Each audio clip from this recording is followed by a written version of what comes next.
Bismillahirrahmanirrahim. Assalamu alaikum dear students. Today my lecture is on introduction to differential equation. जैसा कि हम जानते हैं कि हमारे पास किसी भी इक्वेशन के अंदर जिस टाइप का फंक्शन इन्वॉल्व होता है तो इक्वेशन उसी टाइप की होती है। जैसा कि हमारे पास अगर किसी भी इक्वेशन में अगर एक्सपोनेंशियल फंक्शन इन्वॉल्व हो जाए तो वो इक्वेशन जो है वो एक्सपोनेंशियल इक्वेशन कहलाती है, और किसी भी इक्वेशन के अंदर अगर ट्रिग्नोमेट्रिक फंक्शन इन्वॉल्व हो जाए तो वो इक्वेशन ट्रिग्नोमेट्रिक इक्वेशन कहलाती है। उसी तरीके से अगर किसी भी इक्वेशन के अंदर डेरिवेटिव इन्वॉल्व हो जाए तो हम उस इक्वेशन को डिफरेंशियल इक्वेशन कहते हैं। An equation which involves the derivatives are differentials is called differential equations. अब डिफरेंशियल इक्वेशन की सिंपल डेफिनेशन तो ये भी है कि ये इसके अंदर डेरिवेटिव इन्वॉल्व हो जाए। अब अगर डेरिवेटिव जो है वो डिपेंडेंट वेरिएबल का इन्वॉल्व होता है, डिपेंडेंट वेरिएबल का डेरिवेटिव है with respect to one or more than independent variable, उसमें इंडिपेंडेंट वेरिएबल एक भी हो सकता है, एक से ज़्यादा भी हो सकते हैं। यानी इस पे जस्ट कंडीशन आपकी मर्जी है, आप लगाना चाहें तो लगा लें, नहीं तो सिंपल भी डेफिनेशन ठीक है कि जिसके अंदर डेरिवेटिव्स इन्वॉल्व हो जाएं तो वो इक्वेशन डिफरेंशियल इक्वेशन हो जाएगी। आगे इसकी मज़ीद कैटेगरीज आ जाएंगी कि अगर इंडिपेंडेंट एक है तो ऑर्डिनरी है, और इंडिपेंडेंट अगर एक से ज़्यादा है तो पार्शल है। तो बस इन जनरल हम देखेंगे इसको। तो फॉर एग्जांपल जैसे d y by d x है, एक्स प्लस 5 है, ये भी डिफरेंशियल है क्योंकि देखें इसमें डेरिवेटिव इन्वॉल्व है। D square y over d x square plus 2 d y by d x plus 3 y, इसमें भी डेरिवेटिव है, इसमें भी डेरिवेटिव है। तो इसमें देखें partial Z over partial X आ गया, partial Z over partial Y आ गया, एक्स प्लस जेड आ गया। यानी सारी जो हैं ये डिफरेंशियल इक्वेशंस हमारे पास हैं, चाहे वो ओ डी हो चाहे वो पी डी हो, डिफरेंशियल इक्वेशंस हैं क्योंकि इसके अंदर डेरिवेटिव्स इन्वॉल्व हैं। उसके बाद हम देखेंगे इसकी टाइप्स। ऑर्डिनरी डिफरेंशियल इक्वेशन जिसको हम ओ डी ई भी पढ़ते हैं, तो a differential equation which involves one or more derivatives of an unknown function of single independent variable is called ordinary differential equations. यानी ऐसी डिफरेंशियल इक्वेशन जिसमें dependent variable एक हो और इंडिपेंडेंट वेरिएबल जो है वो भी एक हो, यानी जिसके लिहाज से हम डेरिवेटिव ले रहे हैं वो भी एक इंडिपेंडेंट वेरिएबल हो, तो तब हम डिफरेंशियल इक्वेशन को क्या कहेंगे, ऑर्डिनरी डिफरेंशियल इक्वेशन।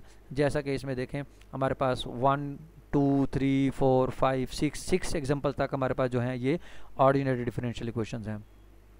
इसी तरीके से पार्शियल डिफरेंशियल इक्वेशन, ऐसी डिफरेंशियल इक्वेशन जिसमें डिपेंडेंट वेरिएबल तो एक हो लेकिन इंडिपेंडेंट जो है वो एक से ज़्यादा हों, यानी दो हों या दो से ज़्यादा इंडिपेंडेंट वेरिएबल्स हों।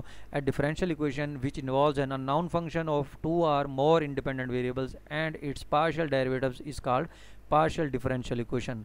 जैसा कि ऊपर हमारे पास एक एग्जांपल 7 और एग्जांपल 8 है, क्योंकि इसके अंदर पार्शियल डेरिवेटिव्स इन्वॉल्व हैं इसलिए ये हमारे पास पार्शियल डिफरेंशियल इक्वेशंस बनेगी। उसके बाद हमारे पास डेफिनेशन आ जाती है order of differential equation. The order of differential equation is the order of highest derivative occurring in the differential equation। अब आर्डर में का मतलब है कि डिफरेंशियल इक्वेशन के अंदर देखना आपने ये है कि मैक्सिमम डेरिवेटिव कितना अकर हो रहा है। जितना मैक्सिमम डेरिवेटिव अकर हो रहा होगा वो उसका आर्डर होगा। जैसे एग्जांपल 1 में देखें इसमें एक डेरिवेटिव है तो इसका आर्डर 1 है। एग्जांपल 3 में देखें इसका आर्डर 2 है। एग्जांपल 2 में देखें इसका आर्डर 1 है। एग्जांपल 4 में देखें इसका आर्डर भी 1 है। एग्जांपल 6 में देखें इसका आर्डर 2 है क्योंकि इसमें 2 डेरिवेटिव हैं।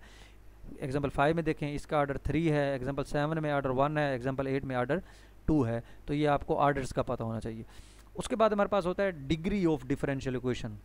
हाईएस्ट डेरिवेटिव डिफरेंशियल इक्वेशन के अंदर जहाँ अकर हो रहा है तो उसकी जो पावर होती है वो उस डिफरेंशियल इक्वेशन की डिग्री कहलाती है, और ये हमेशा पॉजिटिव इंटीजर होता है। जैसे ऑर्डर हमारे पास पॉजिटिव इंटीजर होता है इसी तरह डिग्री भी पॉजिटिव इंटीजर होगा। तो degree of differential equation is the power of highest derivative occurring in the equation. यानी डिफरेंशियल इक्वेशन के अंदर जो हाईएस्ट डेरिवेटिव अकर जहाँ हो रहा है उसकी जो पावर होगी वो आपके पास क्या होगी, डिग्री कहलाएगी। जैसा कि देखें यहाँ एग्जांपल है नीचे, फॉर एग्जांपल कि आपके पास 1 plus d square d y over d x का स्क्वायर होल की पावर 3/2। अब यहाँ से हम नहीं बता सकते क्योंकि इसकी पावर 1 है लेकिन यहाँ 3/2 है, तो पहले आप इसकी फ्रैक्शन को ख़त्म करें। तो आपने दोनों तरफ स्क्वायर ले लिया।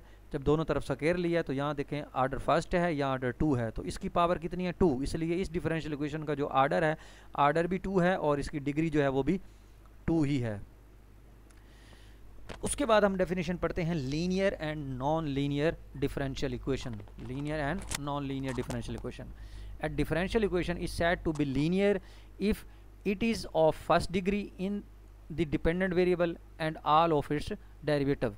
यानी डिफरेंशियल इक्वेशन पे जो लीनियर की पहली कंडीशन है वो ये है कि उस डिफरेंशियल इक्वेशन की डिग्री जो है वो 1 होनी चाहिए, उसके डिपेंडेंट वेरिएबल की भी और उसके जो जितने भी डेरिवेटिव्स आ रहे हैं तो उनकी पावर यानी उनकी डिग्री जो है वो भी 1 हो।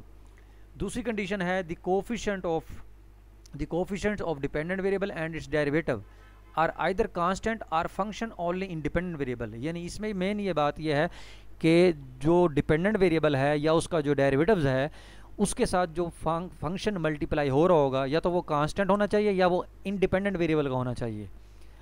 अगर डिपेंडेंट वेरिएबल अपने ही डेरिवेटिव के साथ मल्टीप्लाई हो गया तो वो लीनियर नहीं होगी। तो इसलिए दूसरी कंडीशन हमारे पास ये है, a differential equation that is not linear is said to be non linear. अब नॉन लीनियर में ये भी है कि अगर बाज का जैसे ट्रिग्नोमेट्रिक फंक्शन, एक्सपोनेंशियल फंक्शन या लॉगरिथम फंक्शन अगर डिपेंडेंट वेरिएबल के ऊपर वो डिपेंड कर जाएं तो तब भी हमारे पास जो डिफरेंशियल इक्वेशन होती है वो नॉन लीनियर होती है। तो इसमें जैसे उन्होंने एग्जांपल 1 2 3 4 7 दी है एंड 8 दी है, तो ये हमारे पास है, देखें 1 है ये लीनियर है, ये 2 है लीनियर है, 3 देखें लीनियर है, 4 देखें लीनियर है, 5 देखें क्योंकि यहाँ डबल प्राइम का सकेरा आ गया इसलिए नॉन लीनियर है। इसमें देखें इसकी डिग्री क्योंकि 2 है ये भी नॉन लीनियर है। तो ये नॉन लीनियर डिफरेंशियल इक्वेशंस हैं। इसी तरीके से जैसे नीचे और उन्होंने डेफिनेशन दी है मतलब नॉन लीनियर की कि also differential equation y double prime plus 4y y prime plus 2y विच कोसाइन है। अब देखें यहाँ डिपेंडेंट वेरिएबल अपने ही डेरिवेटिव के साथ मल्टीप्लाई हो रहा है इसलिए ये नॉन लीनियर डिफरेंशियल इक्वेशन है। उसके बाद हमारे पास होता है homogeneous and non homogeneous differential equation. A linear differential equation is said to be homogeneous if every term in equation contains either the dependent variable or one of its derivatives. Otherwise, it is said to be non-homogeneous or inhomogeneous. जैसा कि देखें हमारे पास ये ऊपर examples हैं, इस example में देखें यहाँ dy by dx है लेकिन इधर डिपेंडेंट वेरिएबल है, इधर नहीं है तो ये नॉन होमोजीनियस है। इसमें देखें ये भी नॉन होमोजीनियस बनती है। इसमें देखें आपके पास यहाँ y है, यहाँ y है, यहाँ y है लेकिन यहाँ 0 है, तो इसमें हर टर्म के अंदर डिपेंडेंट वेरिएबल है, ये 0 के साथ लिख सकते हैं 0 × y, तो ये होमोजीनियस है। इसमें देखें यहाँ 3 आ गया है, इसमें y नहीं है तो ये नॉन होमोजीनियस है, ये भी नॉन होमोजीनियस है, ये भी नॉन होमोजीनियस है, ये सारी नॉन होमोजीनियस है।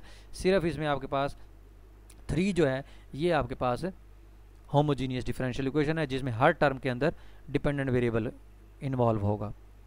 फिर उसके बाद हमारे पास होता है solution of differential equation. Solution of किसी भी डिफरेंशियल इक्वेशन को हम जब सॉल्व करते हैं, क्योंकि डिफरेंशियल इक्वेशन के अंदर डिपेंडेंट वेरिएबल होता है, तो डिपेंडेंट वेरिएबल जो है वो आपके पास जिसका डेरिवेटिव ले रहे हैं तो जाहिर बात है कोई ना कोई फंक्शन होगा, इसलिए जो सोल्यूशन होगा वो of differential equation is a relation, वो एक रिलेशन होगा बिटवीन वेरिएबल्स का, लेकिन उसके अंदर डेरिवेटिव्स इन्वॉल्व नहीं होना चाहिए। क्योंकि डिफरेंशियल इक्वेशन को जब हम सॉल्व करते हैं तो उसके अंदर सिर्फ x और y का रिलेशन हो, उसमें डेरिवेटिव्स इन्वॉल्व ना हो, तो वो आपके पास ऐसा रिलेशन जो होगा वो क्या होगा, सोल्यूशन कहलाएगा। जैसा कि y = a cosine x plus b sine x is the solution of this. तो इसको जब आप सॉल्व करेंगे, यानी इसका देखें पहला डेरिवेटिव लिया फिर उन्होंने दूसरा लिया, जब इसमें पुट किया तो इक्वेशन बैलेंस हो गई। तो इसका मतलब है ऐसा फंक्शन जो डिफरेंशियल इक्वेशन को बैलेंस करे वो सोल्यूशन कहलाता है। फिर हमारे पास आता है जनरल सोल्यूशन। जनरल सोल्यूशन ऐसा सोल्यूशन होता है कि जिसके अंदर n नंबर ऑफ कांस्टेंट्स होते हैं। जैसा आपके पास देखें y = a cosine x plus b sine x है, इसके अंदर a भी कांस्टेंट है, b भी कांस्टेंट है, तो पर्टिकुलर कांस्टेंट नहीं है, जनरल कांस्टेंट है। तो ये इस डिफरेंशियल इक्वेशन का सोल्यूशन है, तो ये आपका जनरल सोल्यूशन है। When number of arbitrary constant in the solution differential equation is equal to order of differential, यानी जितने डिफरेंशियल इक्वेशन का आर्डर होता है उतने नंबर ऑफ कांस्टेंट्स हों तो हमारे पास वो जनरल सोल्यूशन कहलाता है। तो एक होता है फिर पर्टिकुलर सोल्यूशन, ऐसा सोल्यूशन जो हम जनरल सोल्यूशन से हासिल करते हैं by giving some particular value of arbitrary constants, तो it is called particular solution. जैसे यहाँ हमारे पास a की वैल्यू 4 है, b की वैल्यू 5 है, अपनी मर्जी से हमने ली है, तो ये पर्टिकुलर सोल्यूशन है। उसके बाद हमारे पास आता है families of the curve. Families of curve, let x and y be the independent and dependent variables, तो f(x, y) = c, यानी जिसमें जनरल कांस्टेंट्स आ जाते हैं, क्योंकि कांस्टेंट चेंज होते रहेंगे तो हमारे पास डिफरेंट आंसर्स आते रहेंगे, इसलिए हमारे पास वो फैमिलीज ऑफ द कर्व है। जैसे नीचे एग्जांपल है x², y² a स्क्वायर, आप a चेंज करते जाएं आपके पास डिफरेंट सर्कल्स आते जाएंगे, तो ये आपके पास families of the curve. Thank you very much.